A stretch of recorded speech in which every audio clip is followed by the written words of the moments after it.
Oh, charan! Ayan guys, napadaan lang kami dito kasi isa sa mga favorite ng anak ko ito, ang Black Train or tinatawag na SL. O, ayan. Nasa ano siya, nasa gitna siya ng ano, ng malaking park. Ayan oh, mga old train siya, guys. Ayan. Oh, mas malaki siya kaysa do sa na-videohan natin nung nakaraan do sa out of town namin sa Atami. Ayan ang itsura niya. O, di ba? O, may hagdan no, para makita dun sa loob. Ang ganda niya. Ano nakasulat dito? Naku, nakahapon. O, basta 1966 daw yan. Ay, hindi ko alam po. Naku, ang daming taon nakalagay. O, may 1898, may ano. Hindi ko maintindihan. Bahala na sila. Ayun, number 40. O, tingnan sa gilid. Ang itsura niya sa gilid, ha?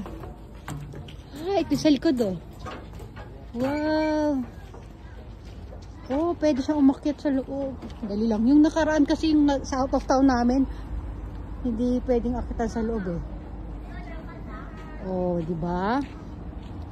Oh, may nakaiwan pa ng ano. Ano yan, parang tuwalya. Ay, bagong-bago.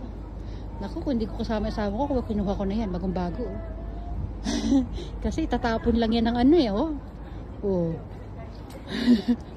Ayan, oh, dito tayo, harap tayo dito.